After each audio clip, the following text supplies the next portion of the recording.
नमस्कार, आदाब, सत श्री अकाल दोस्तों। मैं विजय कुमार चौहान अपने इस क्राइम के सीरीज कहानी कंटिन्यू में आपका स्वागत करता हूं। आज की घटना पश्चिम बंगाल की है।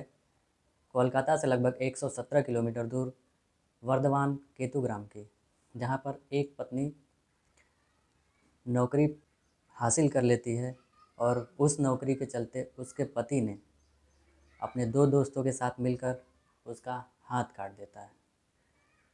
जी हाँ दोस्तों, ये वाकई कहानी आपको तंग कर सकती है, परेशान कर सकती है कि आखिर नौकरी पाना एक अच्छी बात है तो क्यों उस औरत का हाथ काट लिया गया। आइए जानते हैं विस्तार से।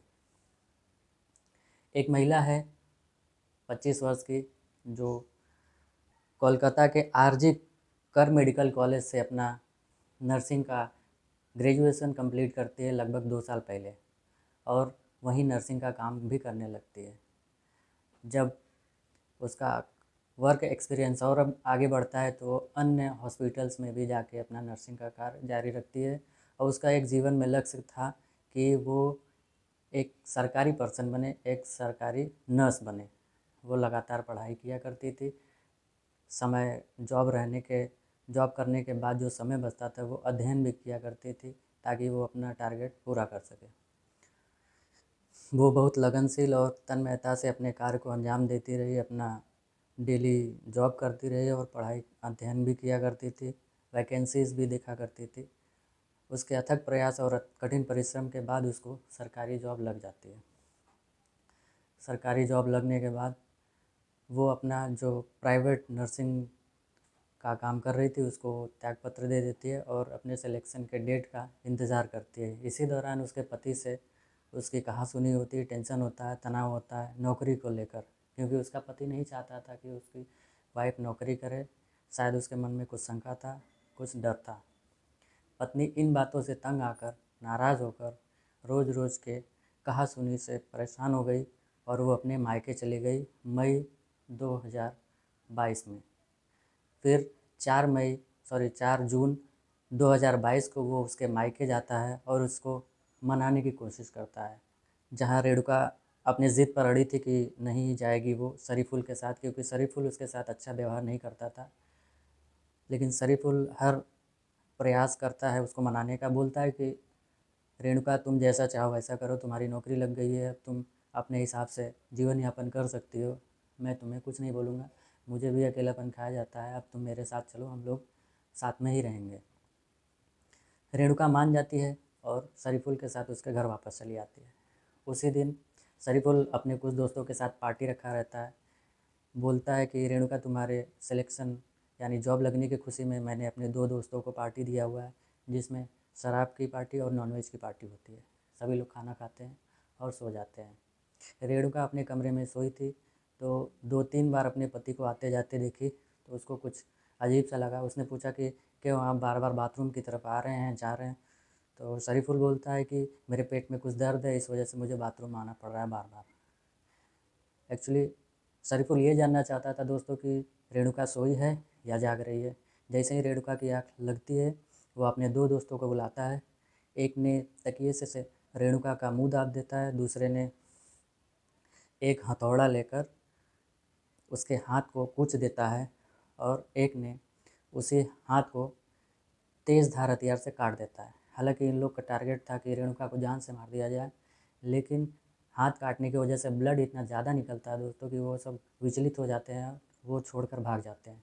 आनन फानन में रेणुका के पास पड़ोसियों के सहयोग से एक सरकारी हॉस्पिटल ले जाया जाता है, लेकिन वहाँ पर सुविधा न होने के कारण उपचार नहीं हो सका। उन डॉक्टर्स ने इनको प्राइवेट नर्सिंग हॉस्पिटल में ट्रांसफ़र कर दिया, रिफ़र कर दिया। ऐसे ही 2-4 हॉस्पिटल ने किया, कोई एडमिट करने को तैयार नहीं हो रहा था। तो कोलकाता से लगभग 115 किलोमीटर दूर आईक्यू हॉस्पिटल में एडमिट किया गया। एडमिट करने के बाद वहाँ के डॉक्टर ने बताया कि आपने काफ़ी लेट कर दिया है, आपको यहाँ पहले ही आना चाहिए। लगभग 6-7 घंटे बीत चुके हैं, आप हाथ कटे हुए, अब इनका हाथ जुड़ नहीं सकता। इनका ऑपरेशन केवल जो बचा हुआ पार्ट है उसी में ऑपरेशन करके बैंडेज कर दिया जाएगा, दैट्स इट। हालांकि रेणुका को अपना हाथ खोना पड़ा, जो किसी भी व्यक्ति के लिए उसका जीवन जीने के लिए बहुत ही इम्पोर्टेंट होता है। रेणुका का भाई चांद मोहम्मद बताता है कि 1 महीना पहले शरीफुल उसकी बहन से झगड़ा किया और उसकी बहन झगड़े से तंग आकर मायके चली आई। इतना ही नहीं, वो मायके भी चला आया उसको मनाने के लिए, मना कर ले आया और उसने अपने दोस्तों के साथ इस घटने को अंजाम दिया। शायद उसको ये पसंद नहीं था कि रेणुका जॉब करे और वो घर से बाहर जाए। रेणुका के पिता ने एक एफआईआर दर्ज कराई है जिसमें शरीफुल और उसके माता पिता तथा 2 दोस्तों के खिलाफ एफआईआर दर्ज कराया गया है।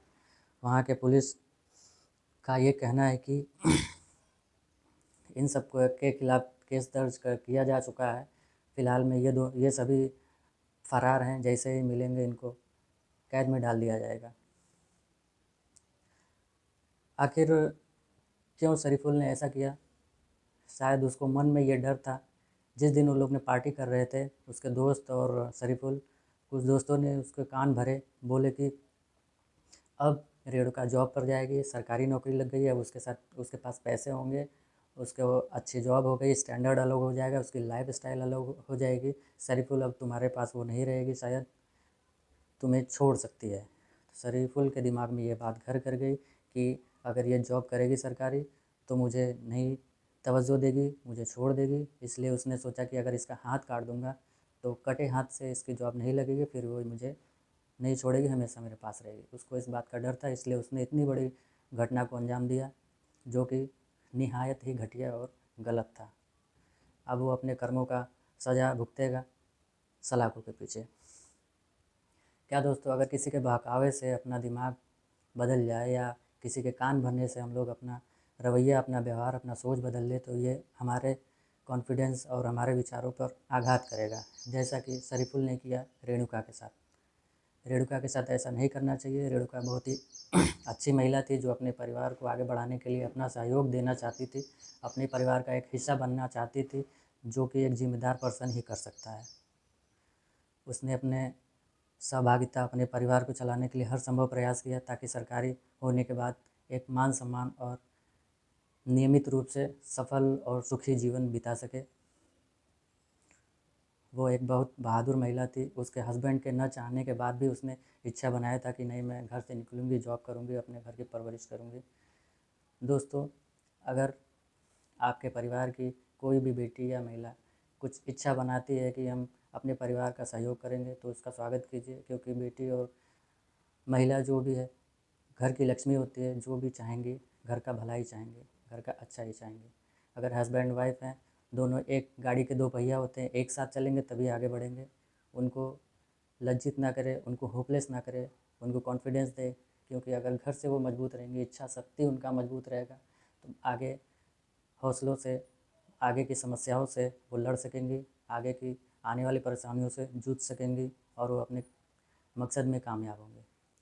दोस्तों, मेरा कहानी सुनाने का उद्देश्य सिर्फ इतना है कि आप जहाँ भी रहें सुरक्षित रहें, अपना ख्याल रखें और आने वाली समस्याओं को आसानी से हैंडल कर सकें। जय हिंद, जय भारत।